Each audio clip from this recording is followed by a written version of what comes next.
Now I'd like to bring up the stage. It's my honor, the president and CEO of Walmart Canada, Horacio, also known as Hayo, has been at Walmart since 1995. And from what I understand, you've worked in Argentina, the US, Puerto Rico, and Chile. And I think you've done every role. You started off as a trainer buyer. You've done replenishment. You did supply chain and store operations, many other leadership positions. You were COO of Walmart Argentina and Chile, and recently you moved to Canada. So thank you for coming to stage. I got to ask the first question. Why did you move to Canada? Was it for the weather? Sorry, I lost you for a moment, Alex. Did you move to Canada for the weather? No, certainly not. But I love Canada anyway. So don't. Yeah. So before we get into the current situation, you've been here for about 6 months, I think. What is the biggest difference between Canada and South American shoppers' habits, or just on shopping in general? Well, first of all, thank you, Alex, for reaching out, and an honor to be in my first TechTO. So glad to be here and representing the 90,000 associates that work at Walmart, and by the way, that they're doing an amazing job during this crisis. Well, I've been a long-time student of Walmart Canada. I am originally from Argentina. Walmart Argentina started up in 1995, 94, 95. So at the same time that Walmart Canada did. So I have been a long-time admirer and a student. So there's a lot of differences. Obviously, South America, part of the emerging world. So the modern retail is not fully penetrated like it is in here in Canada, but at the same time, having a lot of opportunities in terms of online adoption and fast growth of different retail formats. So I would say that probably one of the big surprises over the years in Canada was the late adoption kind of for omnichannel retail and online acceleration. But that is changing, and probably obviously with this present crisis, this is accelerating all of the plans that everybody had. We saw some of the data that Mary, Kelly, and Andy shared, and it's very interesting how sometimes necessity fosters innovation in an accelerated way. So I'm glad to be here at this moment to help consumers adapt to a new way of buying. Well, I'd like to ask you some questions about changes, but I just saw someone from J&J Canada was saying hello. So I guess you guys probably do quite a bit of business. So you talked about omni-channel adoption and plans. So I guess you came here, you had plans, and I think Walmart's known for being very good at forecasting and technology. How did COVID change expectations? What's changed? Well, I think that no supply chain is ready for a panic buying, right? And I think we were very diligent in asking customers to calm down and and buy responsibly, because really the supply chain cannot take such a tsunami of customers at the same time. But really, the supply chain is standing strong. So I think it took us a few weeks to recover from those stock up trips. But now I think we're giving customers tranquility that they can shop not so frequently, not in big quantities. But we're seeing some changes of behavior. It's very interesting what is going on in terms of people. A lot of people working from home, so the weekends are not the same. We were seeing peaks and valleys obviously during the weekend, and now Saturday and Sundays are not actually the stronger days. The time of the day also changed. So our scheduling of associates was not matching really the visits of our customers at the beginning. So a lot of things are really changing, and you need to adapt very very quickly.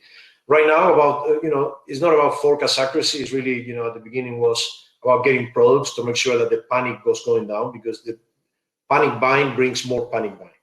So what we did, work with the suppliers very closely on making sure that don't worry about broader assortment. Just streamline your production lines. Don't worry about different pack sizes. Go for rapid volume to make sure that we meet the demand and we take that panic down. The other thing that we did, Alex, we reached out to geographies that were hit by this before. So we had, actually supplier partners, and us engaging in understanding what went on in Italy, what was going on in Spain, what was going on in France and UK especially. And we had, obviously the learnings from China. And when you see the peaks and valleys are very similar. Initial panic buys, and then every time there was restrictions, either it is school suspension or restrictions for mobility and etc. There was some pretty consistent data from the countries that were a few weeks before us. So a few interesting things I heard there. One is just get goods in there, maybe less breadth of options from a SKU perspective, different changes in hours and people shopping. Did you see any change in which channel you're going to? Because you did mention that Canada's a late adopter at omni-channel. So, like, from my perspective, I think online grocery shopping shot up. Is that true, or? Yeah, absolutely. I think Andy mentioned it. 3 out of 10 customers buying groceries online. I mean, our biggest challenge right now is building capacity for open slots for online grocery. Our volume is several X's, above, and we're putting the best resources we have on open up capacity on a daily basis. That is our number one metric in the beginning of the morning. What is the capacity of online, because customers are adopting this very quickly. It's very important also for the vulnerable customers that we make it easy, that they learn how to do it, that they find the slots, and that we could have them away from stores in these difficult times. But definitely the big change has been online grocery adoption. Cool. Just I see a question come in. I'll be looking for questions throughout. We have probably 5 to 10 more minutes, so put a question out there and we'll get to the questions that we can get to. So like here you're trying to get more capacity. So along the technology front, is everything built at Walmart? Are you looking for partners? Are you trying to find, have you got new partners right now to solve some of the problems, or is everything in-house? Look, no, I mean, I think when I joined the company, I remember that that we were doing a lot of bragging on the size of our systems, right, and our technology, infrastructure. Right now, it's important to have partners to go fast. And I totally agree. I think Andy said it. Big companies, if they want to go fast, they need to innovate at the edge, and many times, it means to partner with with entrepreneurs that that they can go fast, that they can try and fail fast and try again. So we're very open to partnerships, and you probably know about the partnership we have, like with companies like Corner Shop or Instacart, where we were able to accelerate our the deployment of home delivery, or the trials that we're doing with the Penguin pickups, in metro areas, or a very large number of entrepreneurs that are working with us on helping us to be to have a faster checkout and deploy technology. We even deployed fast way technology to manage the lines in the door of the stores, to keep social distancing. So I think it's we're very open for entrepreneurs. So I really encourage you to engage with us, and let us know what you're doing. I love some of the things that I just heard, and and I completely agree. There's the biggest challenge probably for us will be how do we take that in-store experience to online in a way that customers actually become omni, without running into disruptions on the way they bought before. Well, Horacio, what I'll say there is, if you have problems you want to solve, and we're happy to, if you share with us, and we'll share with the community and try to find you some leads. I have lots of good questions, but I'm seeing lots of questions coming in right now. So I'm going to saw one. There's actually going quite quickly.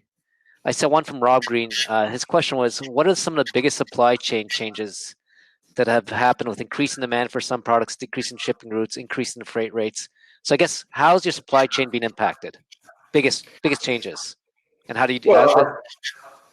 Obviously, for online grocery, our stores are our our key fulfillment centers.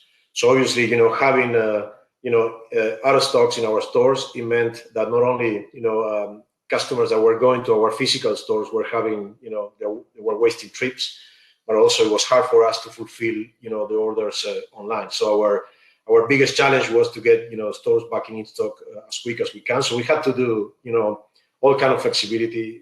We reach out to the suppliers, great collaboration on maybe doing direct store deliveries on lines of product that were very volumetric. We did streamline of supply on shortages. I'll give you a very good example. Since toilet paper have been kind of the unique star of the pandemic. We suddenly had hotels with occupations of about 10%. Single rolls, for example, is an item that is usually manufactured for the hotel industry. Okay, so we created new items, bring them over. It's about toilet paper. It's not about 6, 16, 18 rolls. Single rolls will do it also, and that is something. By the way, single roll is a common item in retail in South America, for example. So flexibility. Really, you need to open the doors for creativity and stepping out of the box. And supply chain has a limited capacity sometimes to recover such a big panic buy. So we had to reach out to partners to make sure that they help us on getting back in stock. So that's interesting. So I'm just curious. So you said, okay, that you talk to your suppliers, you see excess demand in your space, and they said lack of demand in some other spaces. Did you see that also with any? Is there anything similar with the restaurants? Have you seen? Yes. More? Two ways of working with the restaurant industry. First, we put at our disposal. We made an announcement that we wanted to hire 10,000 associates. By the way, we're the 9,000 plus, and we probably will go over that. So reach into that industry, reach into airports, hotel industries for associates, for employees to join us in a temporary basis because of the higher volume, and also food industry for their supplies, their merchandising that they could sell to us, and and we're working very closely, our merchandising team with especially with food service companies. Very good. I'm going to ask for the audience. I'm going to ask one more question right now, and then if you want to ask more, we're going to have sessions later on where Horacio will be around to answer some more of them. Gita, you have a question here. I think you're from J&J, if I remember correctly. You say there's a forecasted recession for North America. How might that change the retail experience? Understanding shoppers may have less to spend than ever. Well, I think absolutely.